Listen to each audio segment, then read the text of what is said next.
Bueno, queridos amigos, ¿cómo están? Acá estamos, Manuel, querido hermano. ¿Cómo andas, Diego? Qué placer tenerte acá, amigo, de nuevo. Hace como 1 hora y media que estamos charlando acá. ¿Empezamos o no empezamos más, amigo? Leyendo el libro de Philip Yancey, discutiendo, leyendo versículos, pasajes de la Biblia, contrastando, ¿no? Enojándonos, amargándonos, riéndonos, es todo sobre el mismo tema. Bienvenidos, este es el cuarto video de andá a saber qué larga va a ser esta saga sobre este tema, no importa, eso es lo de menos. Estamos en el capítulo 1. Estamos en el capítulo 1, todavía no empezamos el 2. Hoy vamos a terminar el capítulo 1, Manuel. Esperemos que sí. Esperemos que sí. Vamos a ver, habíamos hablado acerca de 3 temas fundamentales que Yancey toca en el principio de este libro. Fundamentalmente, primero habla acerca de la oración ineficaz y por qué los creyentes se frustran orando y no obteniendo ninguna respuesta. Creo que hicimos un aporte en este sentido de señalar que a veces somos muy ingenuos los creyentes con las cosas que pedimos, ¿no? Y eso también creo que lo señala él. En segundo lugar, el último video sobre este tema, el llamamiento. Una cuestión mística, ¿no? Mística.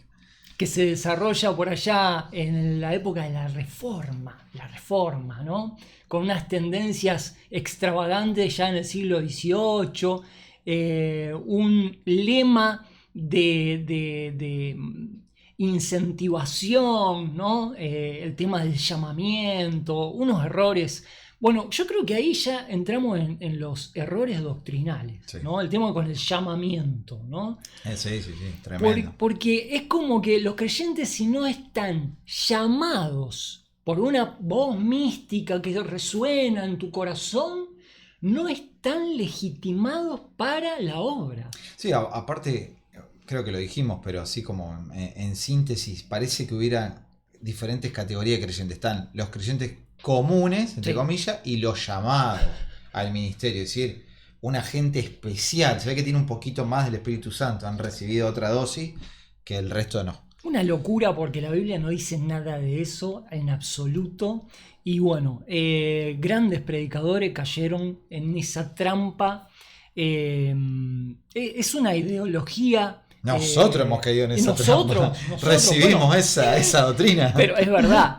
Pero Manuel, me refiero al hecho de que hayamos caído nosotros sin formación teológica, bueno, ponele, pero que Spurgeon se haya subido a la moto del llamamiento y de que debes escucharlo en tu corazón y que al mismo tiempo él haya enseñado correctamente la doctrina de la iglesia según los dones que habilitan a los creyentes para hacer su ministerio sin necesidad de ningún llamado.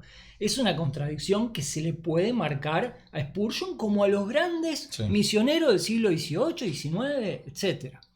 Bueno, por último, llegamos, y voy a abrir el PDF, Manuel, llegamos acá a lo que Yancey denomina un error mortal o algo por el estilo, ¿no? Un error teológico. Un error teológico que puede terminar literalmente con la vida de la gente, ¿no? Y vamos a ver cómo nos relata el ejemplo que tiene Manuel. Vamos a leer esto va a ser increíble, ¿no? Esto causa mucho rechazo. Yo quiero anticipar lo que vamos a leer.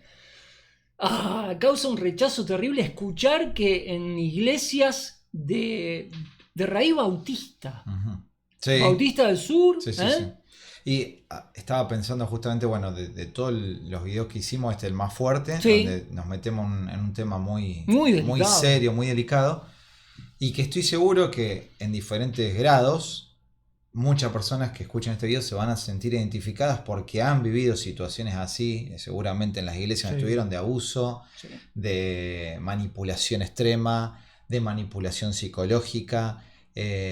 Todos hemos, o la mayoría digo, hemos estado en alguna iglesia que han pasado estas cosas que son tremendas y bueno.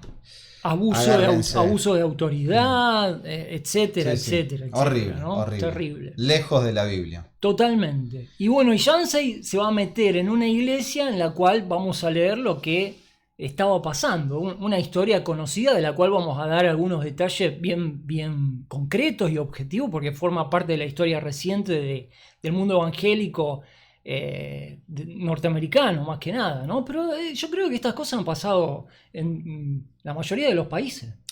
Y deben seguir. Estas iglesias deben seguir trabajando. Sí. Bueno, amigo, ¿querés empezar leyendo? Vamos a ir alternándonos con la lectura hoy para hacerlo un poquito más dinámico. Perfecto. Dice Yancey, he estado pensando en este tema de la desilusión con Dios durante mucho tiempo, pero dudaba acerca de escribir sobre él por dos motivos. En primer lugar, me tendría que enfrentar a preguntas para las que no tengo respuestas fáciles.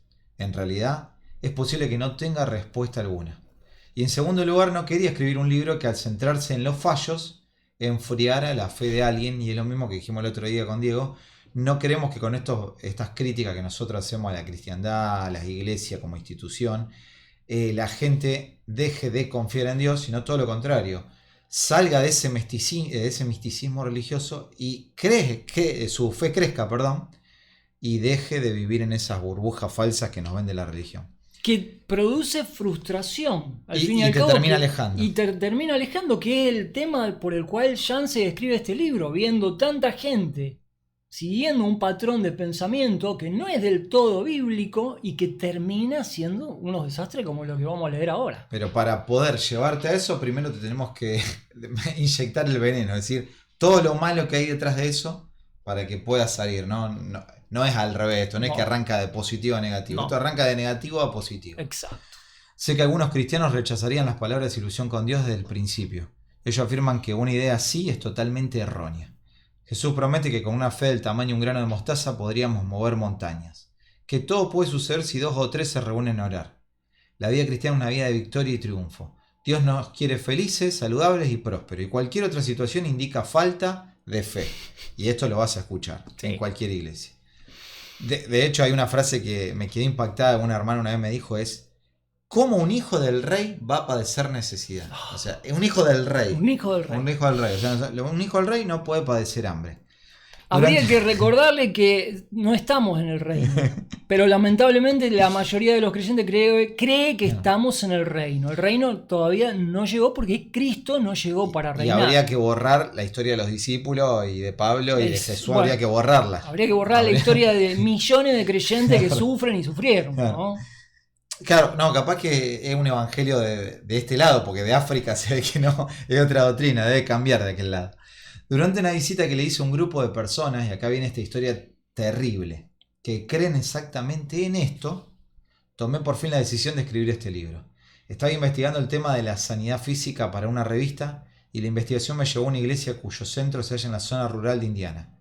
Había sabido de su existencia por una serie de artículos en el periódico Chicago Tribune, y un reportaje especial en el programa Nightline de la cadena ABC. Los miembros de esta iglesia creen que la fe sencilla puede curar cualquier enfermedad y que buscar otro tipo de ayuda, por ejemplo acudir a los médicos, demuestra falta de fe en Dios.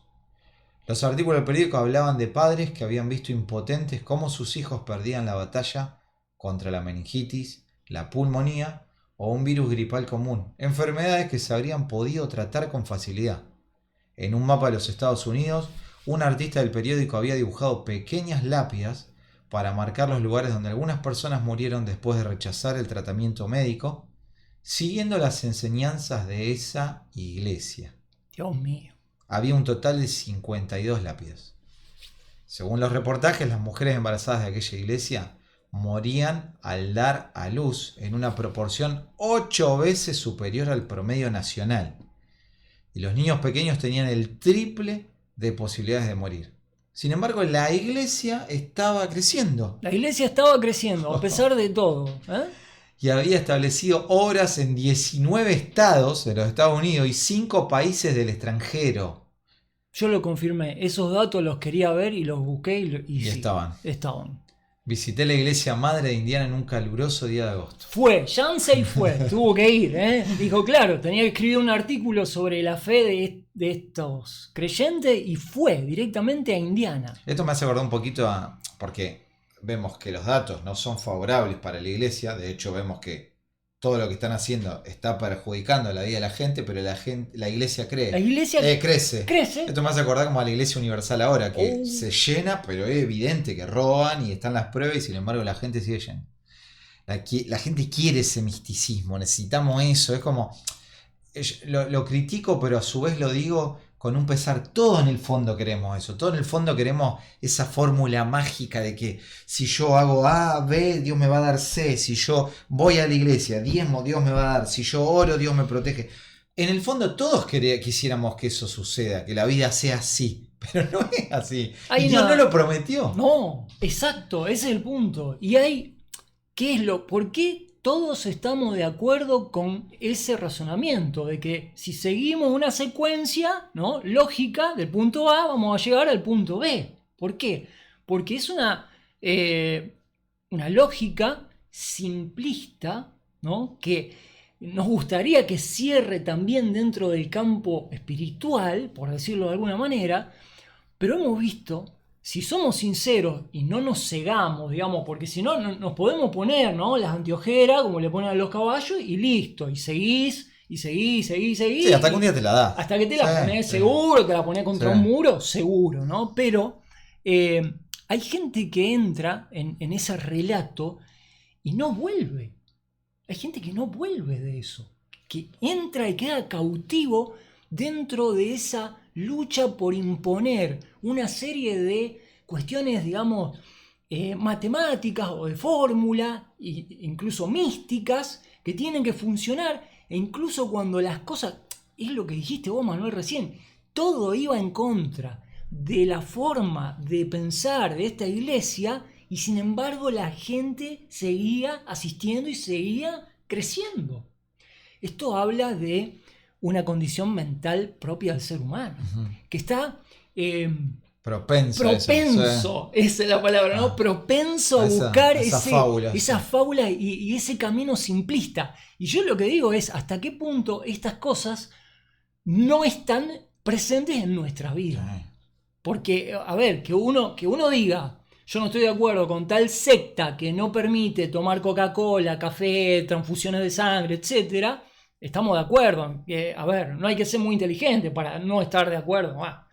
Pero miremos con más atención en el espejo de nuestra vida y veamos cuáles son las cosas que también nosotros tenemos en clave mística. Porque nadie carece de un montón de cosas en su sistema de creencia que uno está explotando para algún beneficio, pero que es solamente mental. Sí, voy a dar un ejemplo muy tonto y que la mayoría lo ha vivido y lo hablo con certeza porque lo he escuchado de mucha gente, y seguramente te vas a sentir identificado si alguna vez te pasó esto, arrancar a comer y que alguien diga, ¡ay, no oramos! Me ha pasado miles de veces. Y esa frase, ¡ay, no oramos! ¿Qué quiere decir? ¡Sacrilegio! ¿Me va a caer mal la comida? Claro. Dios está enojado. Dios está enojado. Una maldición. Soy un desagradecido. Sí. No soy un buen creyente. No termino mal la lista de todo ese ay que viene de ay, no, oramos. Yo creo que se puede caracterizar como el. Me estoy empezando a enojar. Y recién arrancamos el video. Se puede caracterizar como la conducta de un niño. Cuando el creyente vive de acuerdo con esos parámetros, ¿no? Arrancamos el viaje. Sí. Ay, no oramos. No oramos antes de salir. Dios mío. No llegamos. Déjame que te cuente una anécdota que me viene a la mente.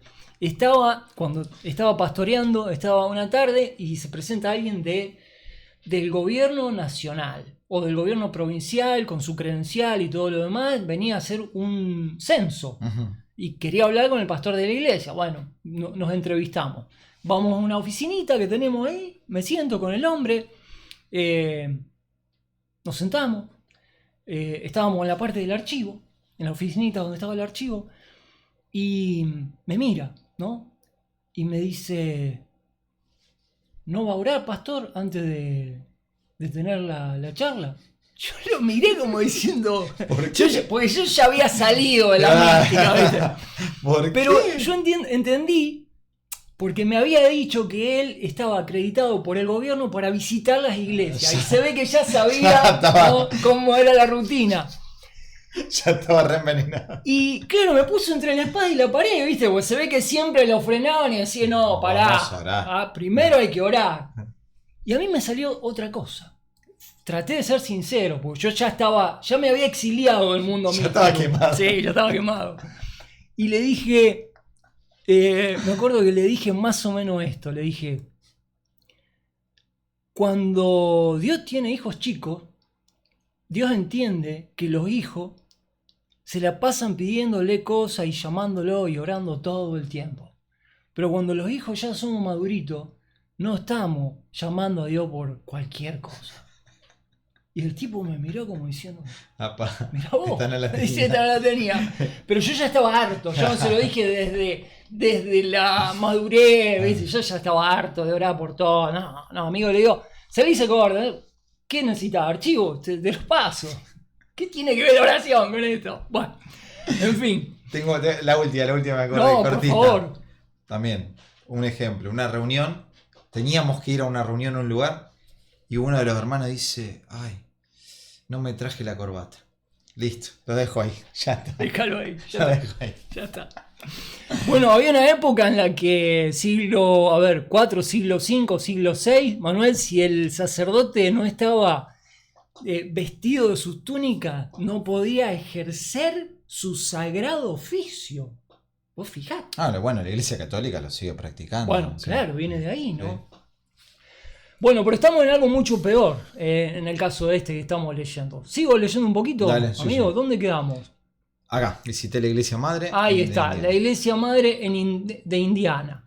En un caluroso día de agosto, los caminos de asfalto despedían oleadas de aire caliente y las resecas plantas de maíz se marchitaban en los campos. El edificio de la iglesia se hallaba en medio de uno de esos campos, sin letrero alguno que lo identificara. Inmenso, aislado, como un granero fuera de lugar. En el estacionamiento tuve que convencer a 2 ujieres con intercomunicador para que me dejaran pasar. La iglesia estaba nerviosa con respecto a la publicidad, en especial desde que algunos antiguos miembros habían emprendido litigios legales contra ella recientemente. ¿Por qué? Por causa de algunas muertes, ¿no? Porque no había que ir al médico. Supongo que esperaba, yo, dice Yancey, llegando a la iglesia, esta iglesia, supongo que esperaba ver alguna señal de fanatismo durante el culto, un sermón estremecedor e hipnótico pronunciado por un predicador al estilo Jim Jones. No vi nada así, dice Yancey. Durante 90 minutos, los 700 asistentes, sentados en un gran semicírculo, cantamos himnos y estudiamos la Biblia. Me hallaba entre gente sencilla. Las mujeres usaban vestidos o faldas, no pantalones, y muy poco maquillaje. Los hombres, vestidos de camisa y corbata, clásica, estaban sentados con su familia y mantenían a los niños en orden. Los niños eran mucho más visibles allí que en la mayoría de las iglesias. Se hallaban por todas partes. Mantenerse callado durante 90 minutos es algo que va más allá de los límites soportables para un niño pequeño. De modo que observé cómo algunos padres trataban de solucionar el problema. Abundaban los libros para colorear, las madres jugaban con los dedos de sus hijos, algunos habían traído consigo un valioso tesoro de juguete en sus inmensos bolsillos. O sea, hasta ahora todo normal. Normal. Nada... Una iglesia ultraconservadora. Pero ¿no? Nada loco. Nada raro. Si acudí al lugar en busca de sensacionalismo, me fui desilusionado. Había visto una demostración de la vida norteamericana a la antigua. Es correcto, ¿no? Como lo definen, ¿no? Porque es la mentalidad bautista de esa época, sí. ¿No? Tradicionalista, ultraconservadora, etc. Un estilo Amish, parece. Sí, más Amish que otra cosa. En esta iglesia, una demostración de la vida norteamericana a la antigua, en la cual la familia tradicional seguía viva y sana. Aquellos padres amaban a sus hijos tanto como cualquier otro padre en la tierra. Ahí voy a desertar con Yancey. Sí. No era sana en realidad. No. Parecía sana. Parecían familias sanas, pero lamentablemente estaban enfermas por todo lo que estaban recibiendo de esa doctrina. El cuadro de lo que se veía, él percibía que era una iglesia a la antigua, ¿no? Donde estaba la familia tradicional, toda junta, no escondían a los chicos en un nursery, etc. Vestidos modestamente. Poco maquillaje de la época y de la cultura, ¿no? Pero sano en apariencia, claro, habría que decir, ¿no? Sin embargo, el mapa con las lápidas me saltó a la mente.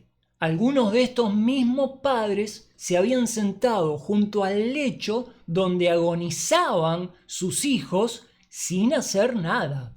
Un padre le relató al Chicago Tribune su vigilia de oración mientras veía a su hijo de 15 meses batallar con la fiebre durante 2 semanas. La enfermedad primero le causó sordera, después lo dejó ciego. El pastor de la iglesia lo exhortó a tener más fe. Lo convenció de que no llamara a un médico. Al día siguiente, el niño había muerto. 2 semanas. 2 semanas. 2 semanas. 2 semanas con fiebre, loco. Y 2 semanas orando. Eso sí, orando y ayunando seguramente, ¿no? Una autopsia reveló que había fallecido debido a una forma fácilmente curable de meningitis. Tremendo. En general, los miembros de esta iglesia de Indiana, fíjense, no culpan a Dios por sus sufrimientos. O al menos no admiten que lo hagan. Bueno, eso es otra cosa, ¿no? Obviamente. Después hubo desertores de la iglesia, ¿no? Bueno, gente que recuperó el sentido común, capaz. En lugar de esto, se culpan a sí mismos por la debilidad de su fe. Mientras tanto, las lápidas se siguen multiplicando. Que justamente esto de culparse a sí mismo es lo que sigue pasando hoy. Es decir, los cristianos de hoy se culpan si no oran ante la comida, se culpan si no oran para salir de viaje, se culpan si no dan los diezmos, se culpan si faltan un domingo a la iglesia, porque también están metidos en este misticismo de creer que si no haces esto, Dios te castiga. Me acordé de un relato muy tonto, pero totalmente aterrador que le contaban a los chicos en las iglesias. Decían que un hombre iba a un campo, un lugar, a cazar, no sé qué, y cada noche oraba porque en ese lugar había caníbales, había tribus peligrosas, y entonces nunca le pasaba nada, pero hubo una noche que se olvidó de orar y vinieron los caníbales, lo agarraron, se lo comieron y lo mataron. ¿Cuál era la enseñanza? Conclusión, moraleja: si una noche no orás, Dios ya no te protege. Moraleja sobre la moraleja: Dios es un Dios tan severo que porque una noche no oraste, Él ya no te protege. Sigamos profundizando más. Dios entonces termina siendo un Dios malo, claro, y injusto, que en una vez que nosotros, siendo humanos, vulnerables, olvidadizos e incompetentes, nos olvidamos, Él ya no nos perdona. Fíjense esa enseñanza, esa historia tan perversa que le enseñaron a los chicos en la iglesia, como para decir: no te olvides de orar. Es una manipulación extrema. De hecho, y aleja el amor de Dios totalmente. Hace que los chicos vean a Dios como un Dios tirano que está esperando en la primera desobediencia para mandar un rayo. Ahora vos fíjate, imagínate, Manuel, un chico que crece en una iglesia así y después se hace adulto. Su mentalidad no cambia más. O sea, su mente está condicionada bajo ese espectro. Y va a seguir con miedo todos los días de su vida. Creyendo que Dios es así. Criando a sus hijos de la misma manera, influenciando, y viviendo con lo que eso lleva: miedos. Exactamente. Culpa. Sí. Todo lo que... Porque el punto es que acá no se trata de que esto es si te pones una corbata o no. Acá se trata de que todo el daño psicológico que arrastra esto, y como en este caso ya es tremendo, lleva a la muerte de todos esos chicos. Y justamente todos esos padres que después desertaron e hicieron juicio, olvídate, eso quedaron destruidos para siempre, porque en resumidas cuentas los culpables fueron ellos. Exacto. O sea, sus hijos se murieron por su culpa. Por su culpa. Y su culpa fue por un error teológico. Exactamente. Ahora, uno diría, está bien, Manuel, Diego, ya lo tenemos presente. Esto no hace falta que nos digan que no ir al médico es una locura y refugiarse en la fe. Pero yo voy a esto.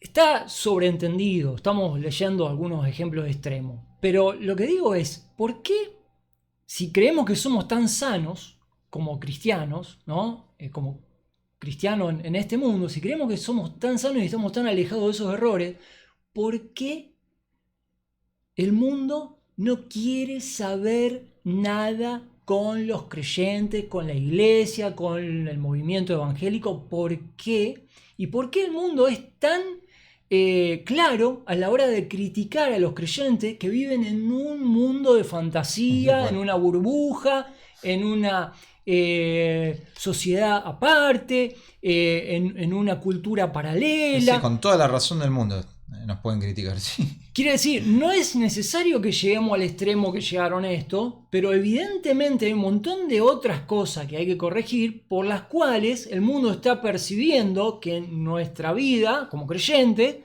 está totalmente desviada. Es irracional. Y es irracional.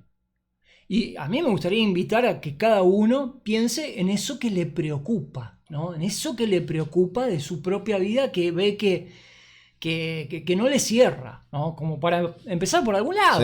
Sí. Porque todos tenemos, todos tenemos un montón de esos miedos, ese misticismo, esa fórmula, es decir, hago esto porque si no... El Dios de amuleto, ¿no? Exactamente. El versículo amuleto, la corbata, la ropa, la Biblia, el domingo, el día, la hora, el rito fulano, el rito mengano, ¿no? Porque es así. Sí.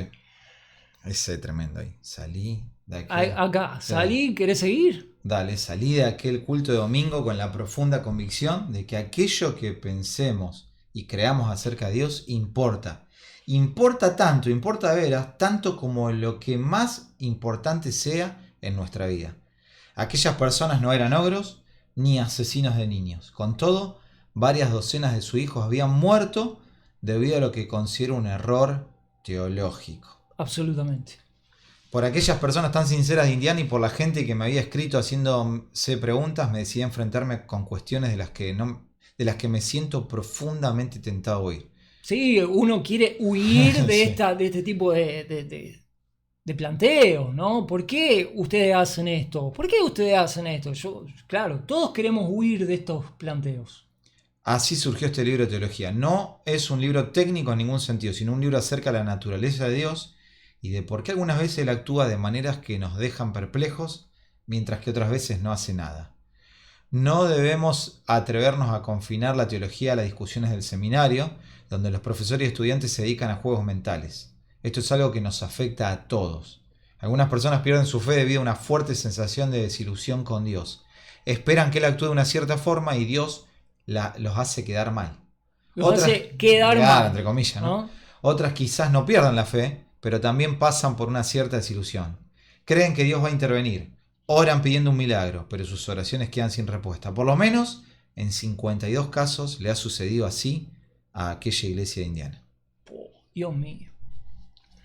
Bueno, amigos, hemos llegado ahí con estas reflexiones. Buenísimo, mirá, Manuel, no nos extendimos mucho como nos está pasando últimamente. Hay detalles que nos gustaría agregar. Hay un montón de cosas que voy a omitir, que son datos de esta iglesia de Indiana, dónde estaba, etcétera. Detalles que no, creo que no hacen falta, son irrelevantes porque creo que quedó claro cómo fue el cuadro, la situación, ¿no? Pero bueno, hay algunas cositas para reflexionar, Manuel. Algunos temas, ¿no? Que tienen que ver con lo que reviste la vida del cristiano y que debemos tomar en serio sin necesariamente llegar a un extremo como el que llegó a esta gente. Hay algunas cosas para pulir, Manuel, como por ejemplo, vos tenés algunas cosas de las cuales estuvimos hablando muy interesantes, algunos pasajes fuera de contexto. Hermoso. Sí, traje 4 pasajes que son muy usados en todas las iglesias, no importa la denominación, que son también usados por los creyentes como amuleto, que son parte del misticismo de la iglesia de hoy, de antes de hoy, y seguirá siendo lamentablemente, y que no se necesita, como recién decía Yancey, no se necesita una discusión de seminario entre profesores de teología. Nada de lo que nosotros vamos a mencionar es hay que ir al griego, hay que ir al hebreo, hay que estudiar, hay que ir a agarrar los rollos del Mar Muerto y agarrar una lupa y descifrar un código de enigma. No. Hay que usar el sentido común, contrastar un pasaje con otro de la Biblia y ver si aplica para nosotros o no y a qué se está refiriendo. Vamos al grano, por ejemplo, uno de los pasajes que se utiliza fuera de contexto es Malaquías 3:10. Muy conocido. Traed todos los diezmos al alfolí y haya alimento en mi casa y probadme luego en esto, dice Jehová. Si no, les abro las ventanas de los cielos y derramo sobre ustedes bendición hasta que sobreabunde. ¿Cuál es la enseñanza hoy en día de esto, Diego? ¿Qué dicen los pastores en la iglesia? Que hay que traer el dinero, que hay que pagar, que hay que traer el 10% de todos tus ingresos. ¿Basado en qué? Somos una iglesia del Nuevo Testamento. ¿Dice algo el Nuevo Testamento en cuanto a esto? No dice absolutamente nada. Pero está en la Biblia, Diego. Sí, correcto. Pero está en la Biblia en un lugar al cual se refiere un profeta en el Antiguo Testamento bajo la administración de la ley mosaica, bajo el contexto y el eje de la relación entre Dios y su pueblo Israel, en el marco de la ley. Exactamente. Entonces, ¿por qué me sacan versículos fuera de contexto, Manuel? Bueno, justamente en ese pasaje, el diezmo, de lo que habla, no era dinero en efectivo, sino productos del campo y del ganado. ¿Que servía para qué? Para el sustento de los levitas y los sacerdotes, que no tenían herencia de tierra.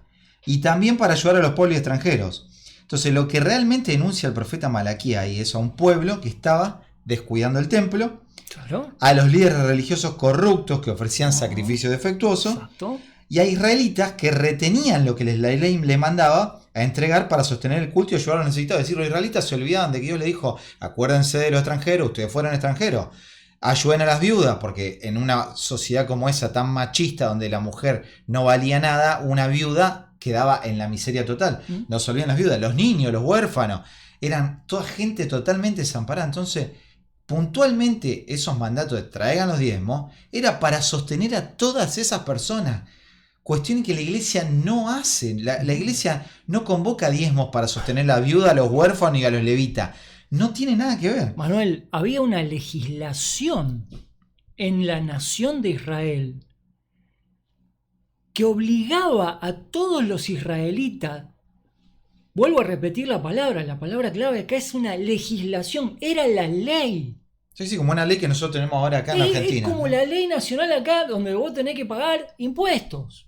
Vos tenés que pagar impuestos, tenés que pagar servicios. Bueno, ellos vivían bajo la legislación que ordenaba toda la vida civil, económica, militar, religiosa, etc. Estamos hablando de otra cosa. Eso no hay un solo reflejo en el Nuevo Testamento que marque que la iglesia tiene que adoptar ese modelo. Tiene una legislación para nada. No somos una nación. La iglesia no es una nación. Claro. Es una locura. Ni siquiera se puede hacer un paralelo. Porque de una ley no se puede hacer un paralelo. Una ley es una ley. Y a ver, es como que ese pasaje dice, no, pero es una promesa de Dios. Bueno, pero dice, miren esto, la frase probadme, que dice Dios en este contexto, no es un permiso general para probar a Dios en cualquier momento, en cualquier circunstancia que se te ocurra, sino una invitación específica en ese momento histórico a obedecer, lo que decía Diego, esa ley, para que Él restaurara las bendiciones agrícolas y económicas que había perdido por su desobediencia al pueblo en ese momento. Tal cual. No es un mandato universal para la iglesia. El diezmo en el Antiguo Testamento era parte de la ley mosaica, como decíamos antes, de Israel. En el Nuevo Testamento, la iglesia no está bajo esa ley. La bendición, que dice que va a abrir el cielo, esta bendición era una promesa agrícola, no bancaria. Abrir la ventana de los cielos se refiere a lluvia abundante, lluvia, literal, lluvia, para las cosechas. En una cultura agrícola, eso significaba prosperidad. Es que Dios cerraba la lluvia, Manuel. Acordémonos de Elías.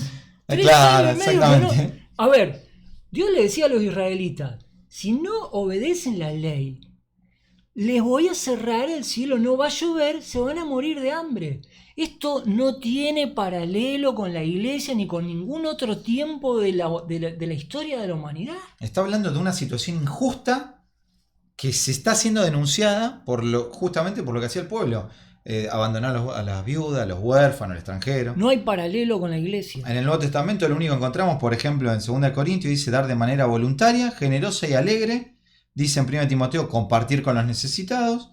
Dice en 1 Corintios sostener a los que sirven a tiempo completo el ministerio, pero sin imposición porcentual. Jesús y los apóstoles nunca prometieron riqueza por dar dinero, más bien advirtieron contra el amor al dinero. Así bueno, si escuchaste este pasaje y te dicen que si no traes Dios no te va a bendecir, falso. Es falso.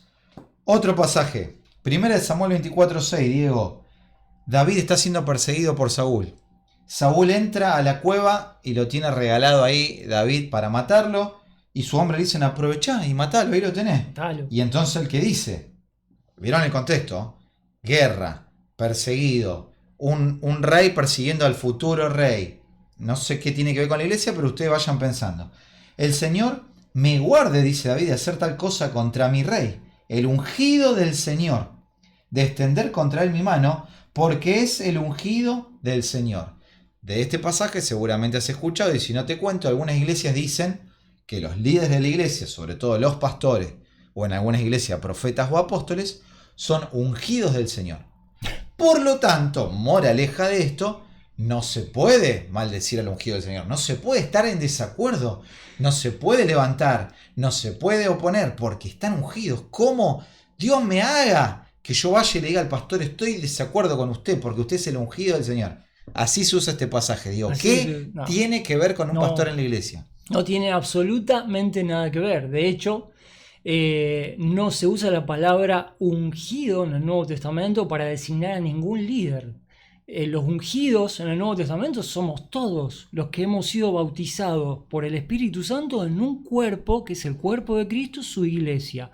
Estamos todos ungidos por igual. O sea, no hay doble unción, triple unción, cuádruple unción. No es que esto tiene un toque más. No, y los pastores son parte orgánica del cuerpo y son miembros como cualquier otro miembro. Perfecto. Así que si en alguna iglesia te enseñan esto, huye, huye por tu vida. Ningún ungido de Jehová. Huye por tu vida. Ningún ungido.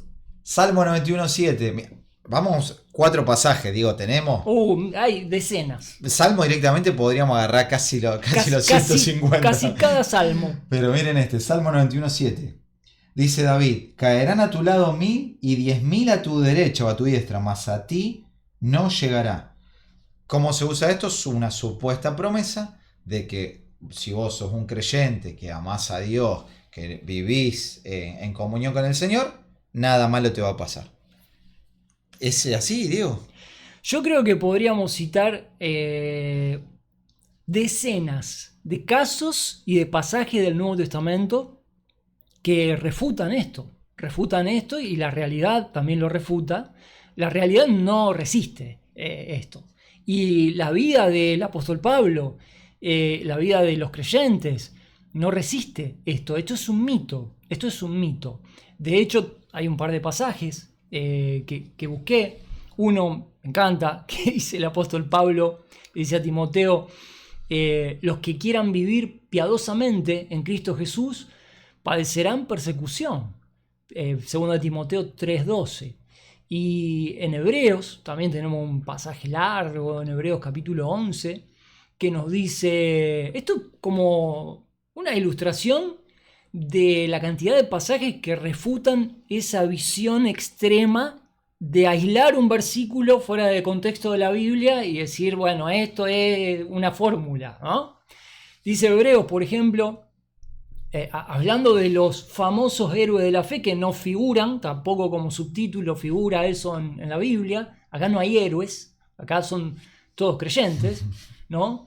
Pero dice las mujeres, en aquellas épocas, refiriéndose a gente de fe, que no eran héroes, era gente de fe simple, creyente, las mujeres recibieron sus muertos, no caerá ninguno, dice el pasaje. ¿Cómo se está interpretando eso? Las mujeres recibieron sus muertos con promesa de que resucitarían.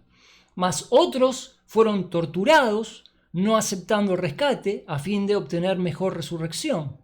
Otros experimentaron vituperios, azotes, cadenas, cárceles, fueron apedreados, aserrados, probados, muertos a filo de espada, anduvieron de acá para allá cubiertos de pieles de oveja, de cabra, pobres, angustiados, maltratados. A ti no te pasará nada, ¿no? Esto de Hebreo 11 no sé dónde caen. Borralo, no me gusta. Habría que sacarlo. Suprimir. Bueno, dice, de los cuales el mundo no era digno, errantes por los desiertos, por los montes, por las cuevas. No eran los peores creyentes, eran los mejores. Esto. Por las cavernas de la tierra. Y atención acá. Todos estos, aunque obtuvieron buen testimonio mediante la fe, no recibieron la promesa. En sus vidas, eso que esperaban de Dios no llegó nunca, Manuel.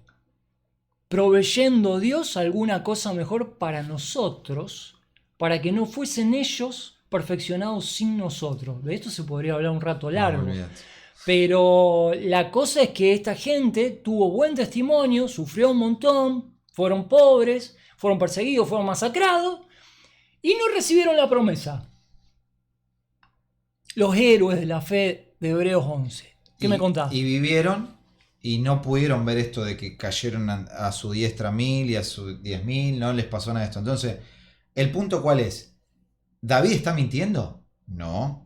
¿Este versículo hay que sacarlo de la Biblia? Tampoco. No. David está dando, primero, entender que el libro de Salmo es un libro poético y que es un libro donde el salmista cuenta sus experiencias y no quiere decir que eso sean doctrinas universales aplicables a las personas. De hecho, justamente este relato es un relato histórico de él viviendo un suceso de guerra del cual en ese momento Dios lo libró y cayeron a su derecha, a su izquierda y él pudo ser victorioso. Hubo otro momento donde David fue derrotado, donde tuvo que huir por su vida, como en el caso cuando Absalón, su hijo, lo quería matar. Sí. Entonces ahí no cayó ni a derecha ni a izquierda, tuvo que rajar porque lo iban a matar a él y a todos los hombres que le servían. Mataron al hombre de su confianza. De hecho, exactamente. Entonces, entender que no es que estos pasajes sean falsos, sino que lo estamos malinterpretando y sacando de lo que el salmista estaba viviendo en ese momento.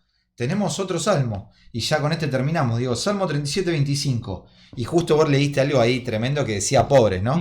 Dice, joven fui, dice otra vez David, y he envejecido, y no he visto justo desamparado, ni su simiente que mendigue pan. Y este es otro versículo que muchos creyentes usan para decir que un hijo de Dios, que un creyente, nunca va a padecer pobreza. Como lo que te decía antes, somos hijos del rey, ¿cómo un hijo del rey no se va a poder ir de vacaciones? ¿Cómo un hijo del rey no se va a poder comprar un 0 kilómetro? Si somos el hijo del rey, somos herederos de todo. Si acá dice que nunca uno de ellos va a mendigar pan. Bueno. Este cristianismo, yo de ese cristianismo no soy, yo no pertenezco a ese cristianismo. Yo ya me exilié hace rato de ese cristianismo. Este salmo es tremendo, ¿no? Y es un poema de David que contrasta la vida de los justos y de los malvados. No es una promesa contractual de que nunca tendrás hambre, sino una observación personal del salmista. David no está proclamando una ley universal e inquebrantable, sino testificando su experiencia de ver cómo en la providencia de Dios Él cuida a los que le temen, muchas veces, a través de la comunidad, la generosidad y la provisión en momentos de necesidad. Algunos lo leen como una garantía de que ningún creyente pasará nunca hambre. Esto contradice otros pasajes y ejemplos de la Biblia. Pero si David fue y se llevó el pan del templo. Porque estaba padeciendo hambre. Porque tenía un hambre de días. Me encanta esto que dice. Es una observación, no una promesa incondicional. Y aparte miren este detalle hermoso. El salmista dice no he visto. No es imposible que ocurra. Es como decir, en mi experiencia, Dios siempre ha cuidado lo suyo, pero esto es lo que yo viví. Claro. Pero eso no quiere decir que siempre esto suceda, que es una ley de que todos los creyentes, porque aparte, justamente cuando dice justo, no está hablando de creyente. No. La palabra de justo no es persona creyente. No. Enfoque en el cuidado de Dios y no en la riqueza material, porque también Dios promete estar con lo justo y proveer lo necesario según su voluntad, Pero eso no significa ausencia de sufrimiento o de pobreza, como vemos todos los creyentes en la Biblia, en la historia, los que nosotros tenemos en nuestras propias iglesias, los vecinos, todo el tiempo compartimos con creyentes pobres. Entonces, ¿qué diríamos? ¿Que Dios es un mentiroso? No, es que estamos malinterpretando este pasaje y convirtiéndolo en una ley universal, que no es una ley universal. No sé si hay que aclarar algo más, creo que está más que claro. Y simplemente, miren, lo único que usamos es lógica, sentido común, contrastamos diferentes partes de la Biblia y miramos la realidad. O sea, miramos la realidad de los profetas, la realidad de la iglesia del Nuevo Testamento, la realidad de los discípulos y la realidad de los creyentes de nuestra época, y vemos que esto no pasa. Entonces, si esto no pasa es porque estamos entendiendo mal el pasaje. Hay algo mal que no está bien. Amigos, sí, pero no. Saquen sus propias conclusiones. Eso sería lo más importante, la nota que yo quiero destacar más. Saquen sus propias conclusiones y sean fuertes en escuchar estos pensamientos, estas reflexiones. Hay que ser valiente. Hay que ser valiente a veces para enfrentarse con estas cuestiones. Manuel, gracias, amigo. Nos veremos, Dios mediante, el sábado que viene. Sí, capítulo 2 se pone también bravo. El capítulo Prepárense. 2. Mortal. Amigos, nos vemos. Cuídense. Un placer.